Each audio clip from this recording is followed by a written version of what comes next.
Halloween is almost here, and tonight, we're not telling ghost stories. We're diving into real ones. These are true, terrifying encounters people have shared on Reddit, stories that still haunt them to this day. So, dim the lights, get comfortable, and let's step into the darkness together. I would like to begin this by stating that this event did indeed 100% happen to me. It's also not the first weird event to happen to me. I didn't hype anything up for exaggeration, though I wish that was the case. In fact, I had to leave some stuff out.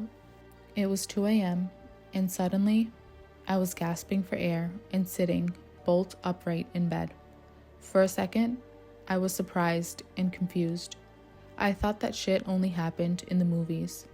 Once I gained my bearings, I could feel something was wrong. Very wrong. I was drenched in a cold sweat, my heart racing, my entire body shaking. I thought it might be my glucose levels, as it felt similar to a low blood sugar. I am a type 1 diabetic. I didn't feel the need to wake up my then boyfriend. No emergency, just some juice, and I'd be fine. I dragged myself out of bed, walked out of the pair of French doors that led to our living room, and went to test my blood sugar.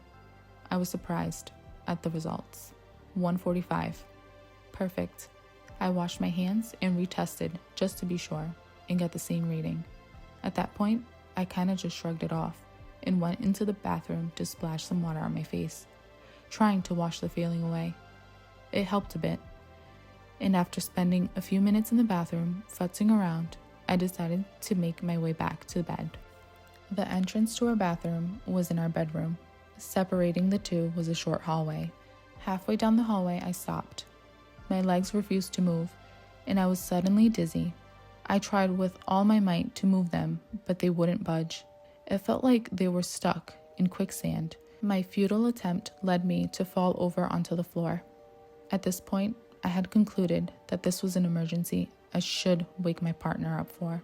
I tried to scream for him, but my voice came out as nothing but a hoarse whisper.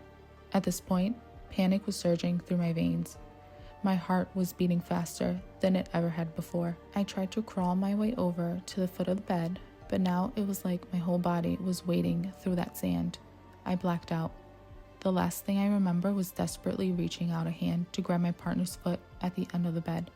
Hoarse whispers, desperately trying to escape my throat. Then I woke up. I woke up in my bed, confused and panicked. I didn't know where I was at first. What the fuck just happened? I said aloud. As I gathered myself, I thought maybe my boyfriend found me and put me back in bed. But I soon realized that made no sense, as he was fast asleep next to me, and an ambulance would have definitely been called. I figured it must have just been some sort of dream inside a dream thing.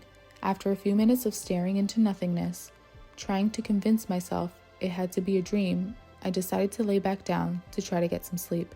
I rolled over to face my partner, but couldn't get comfortable, so I rolled over to my other side, the side that faces the French doors, and therefore the living room and its windows. As I looked into the living room, I noticed the blinds were a bit askew, leaving a small gap of space at the bottom where you could see in or out. I stared at the blinds, trying to decide if it was worth getting up to fix. I decided that probably not, and it could wait until morning. Just as I was about to tear my eyes away from the window to try to get some sleep, I noticed something. Something was outside the window. Not right up to it, but closer than it should have been. I saw a pair of legs, standing halfway between the sidewalk and window. I rolled over to alert my partner, and just as I did, I woke up again. I don't remember falling asleep again, but I must have. Another dream in a dream. I was relieved, until I looked out the window again. This time, I saw the legs right outside the window. Panic returned. Whoever this person was getting closer. Just as I turned to my partner again, I also woke up again. What the fuck is happening? I wondered. I've had these kinds of nesting dreams before, but never this extreme. I dreaded looking, but I had to. I begrudgingly turned to the window, and this time its face was pressed right up against it. A smile impossibly too wide for a real face, and eyes impossibly large and black for real eyes, led me to the conclusion it was a mask. It looked like some kind of creepy demon devil mask. I screamed at the top of my lungs and once again woke up. I immediately turned to the window to now see the figure standing inside of the living room and woke up again. This time, when I turned around, it was right next to the bed, staring menacingly at me. That's when I came to the conclusion that it wasn't in fact a mask, but was its face. I sat there, bolt upright in bed, scared, frozen. I couldn't move, I couldn't talk, or make any noises for that matter, and couldn't breathe. It reached out a hand towards me, and then I woke up again, already facing the windows. I saw nothing. Nothing was outside, inside, or next to me. I was so relieved to be out of that nightmare. Then I looked to the foot of the bed. Dread instantly returned and my stomach dropped. There it was, staring at me with amusement from the foot of my bed. This time, it managed to touch me and grab my legs before I woke up again. My first sight was him at the foot of the bed. Repeat this, with him doing various things to me each time about 15 minutes. I wish I was exaggerating.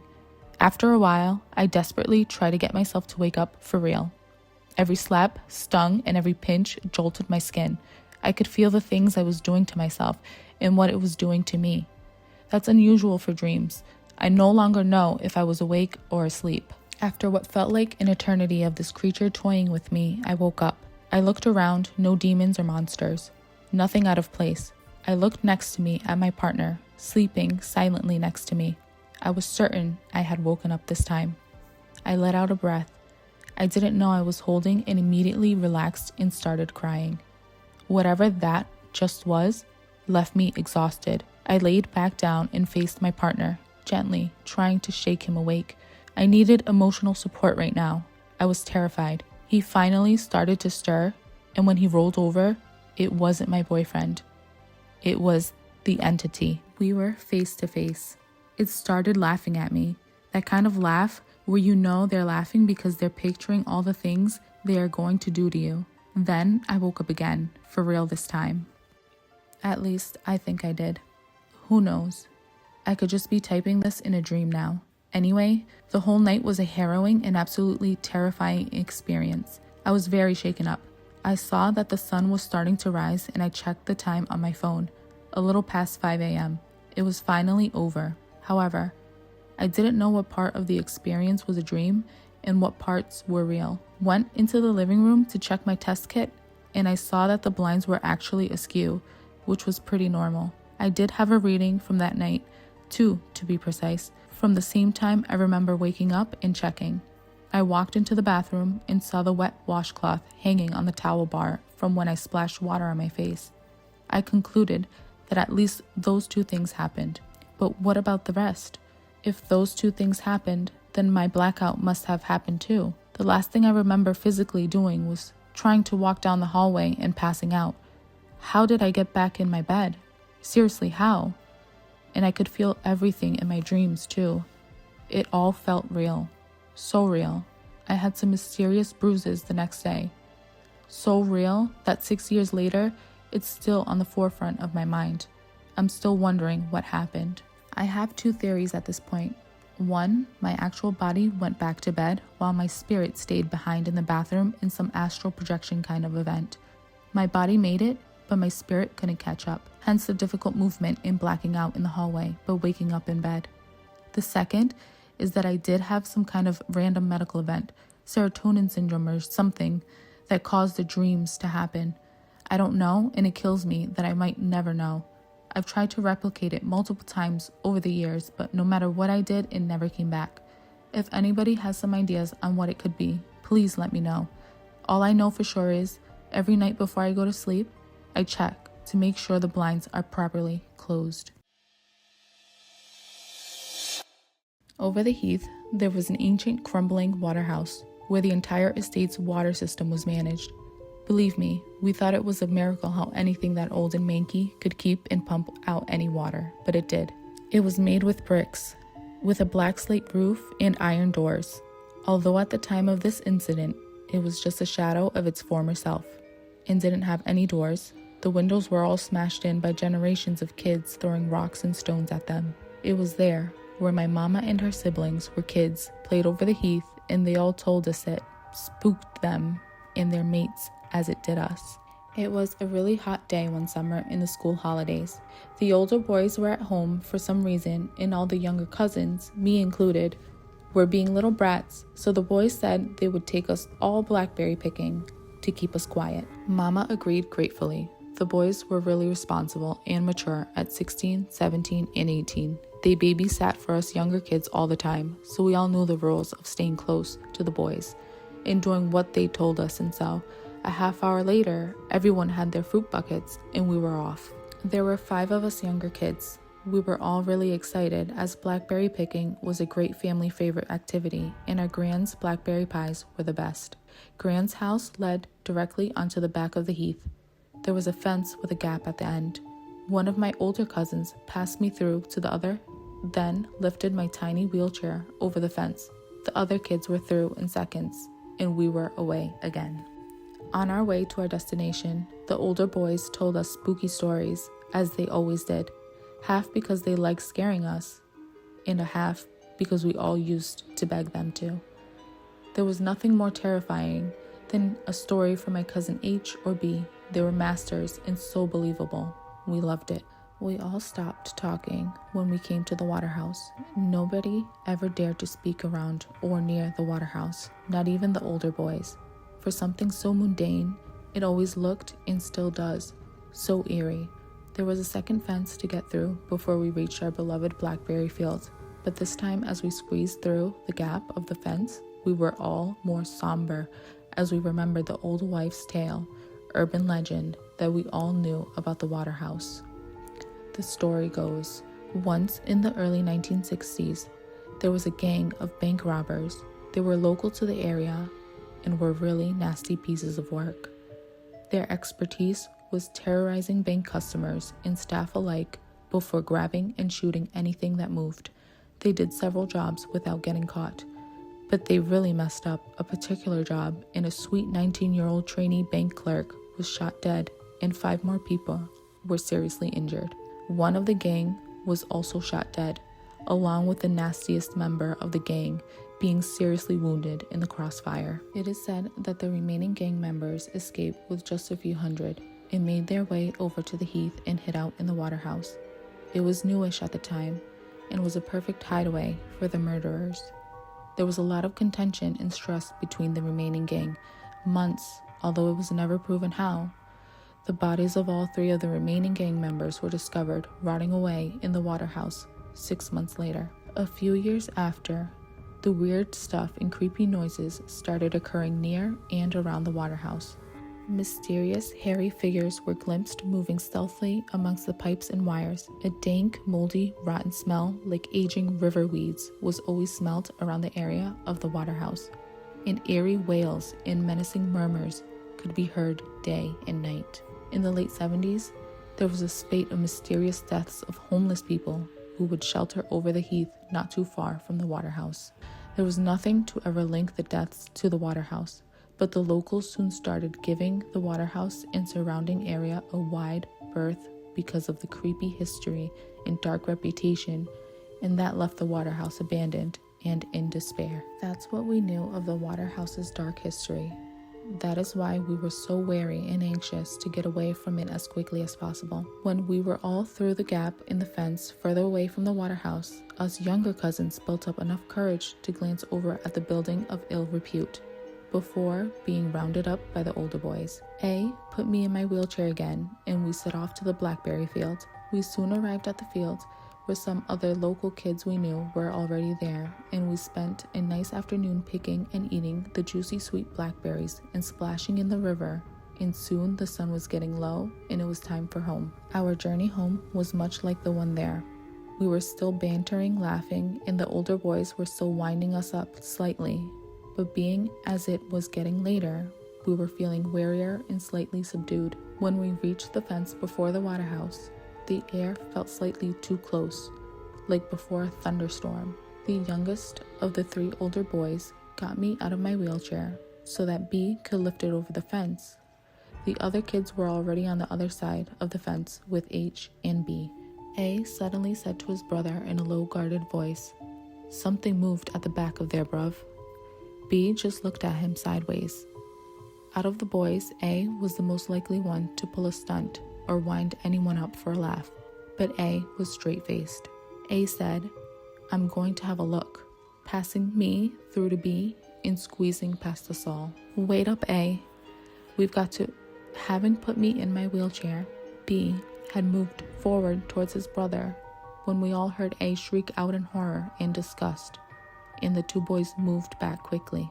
H, having already taken me out of my wheelchair again, had told everyone to run, and we did. B picking up my tiny wheelchair, folding it up while running, A grabbing the other two kids' hands and following B and H, running with me on his shoulders, holding my other cousin's hands. We ran and ran. A kept saying, "Don't look back, don't look back." I did, but saw nothing. We didn't stop till we got to the fence, which leads back to the road on the estate, and we could actually see civilization again. We were all completely exhausted, especially the older boys. Before we slipped through the fence to the road, B, holding himself up by the railings, asked, "What did you see, A?" "Yellow eyes, hairy face." All of us younger kids began to panic and scream, and H had to calm us all down. He said that we were safe and it would be all right, but we all wanted to get as far away from the water house as possible. When we got home, we all looked bedraggled and slightly nervy. Mama and my auntie noticed this and asked the boys what was wrong. H just said that we just got spooked by an old drunk man in the bushes looking for golf balls to sell. And as that was quite commonplace over the heath, Mama and my auntie just gave us kids a pep talk and hugged us. We never did tell my mama or my auntie the truth about the yellow eyes and hairy face or find out what it actually was, but us kids didn't go near the water house for a long time after. My big brother used to have an imaginary brother, and he would always play with him, but sometimes he would say, "Stop, leave me alone," or "No, I don't want to go to my room to play." My mom would ask him what's going on, and he would say he won't leave me alone. Of course, my mom had no idea what he was talking about and thought it was just him being a kid with an imaginary friend. Well, a day after my brother's birthday, he had these balloons, and keep in mind, my brother is just a little kid, and he's obviously not tall, so he couldn't reach the plates, knives, forks, etc. It was around 10 to 11 p.m., and my mom heard the balloons pop, so she went outside, and my brother looked really scared. So my mom asked him, "What's happened? Did you pop the balloons?" And my brother said, freaking out, "No, it was him," pointing to his imaginary friend that my mom obviously couldn't see. My mom saw the knife next to the balloons and immediately knew that he was too short to reach any of those things. So she said, "Get out of my house," to my brother's imaginary friend. Since my mom couldn't see him, she asked my brother if he left already, and he said he had left and thanked my mom. Later, about 10 to 15 minutes later, my cousins came over, and my cousin said that he saw a woman in all white with her hair in front of her face in the front door. My brother said that that was his mom, and she opened the door. My cousins were already inside, and asked my brother if she was still there, and my brother said yes, and that she was mad. She started to yell for her to get out, and then she asked my brother if she was still here, and he said no. My brother is now 19 and says he still sometimes sees him in his mirror. When I was in high school, I had a really good friend who lived next door to a house that was always up for sale. People would move out in the middle of the night without a word, and it hadn't had the same owner for more than 6 months straight for a couple of years. One night, we were really bored, and he suggested we go explore the house next door since it had sat empty for a while. We go around back, and there's a dog door that he can crawl through, and he unlocks the door and lets me in. The house itself is really unremarkable. It looked like it was built in maybe the 1950s and was a craftsman-style house in an older, nicer part of town. My friend's house was similarly built. The kitchen had a really nice built-in breakfast table set against a picture window. The house's electricity was off, but you could see the street light through the window. My friend and I sit down on the floor across from this table, and are just hanging out talking. Why? Who knows? All of a sudden, my friend screams, and in that instant, my vision goes black. But it wasn't that I just couldn't see. My body was engulfed in this sickly coldness from head to toe. I start screaming, and I feel my friend's hand grabbing mine and pulling me in some direction forcefully.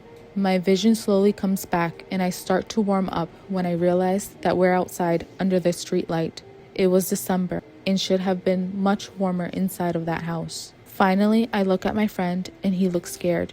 I'm really confused and kind of panicked myself, and finally ask him what happened. He says that as I was talking, a black thing, this figure that was all black and only had the vague shape of a girl, crawled out from under the table and sat on top of me. Apparently, I started groping around with my eyes wide open, like I couldn't see, and he was so freaked out, he pulled me out of the house. We're still friends, and we bring it up every now and then, but the story itself never changes, and it still sends chills down my spine. To this day, I've never felt such blackness or coldness in my life. It was palpable, almost sticky. For a couple of days afterward, I couldn't shake this unsettling feeling, and I could never walk past that house again. I'm scared to get out of bed now. Alright guys, that wraps up the terrifying Reddit stories. I really hope that you guys like this. These stories were all very interesting, and like I said, they were all true. But let me know what you'd like to see in the future. What kind of stories? What else would you like me to cover? What did you like about the video? What did you not like about the video?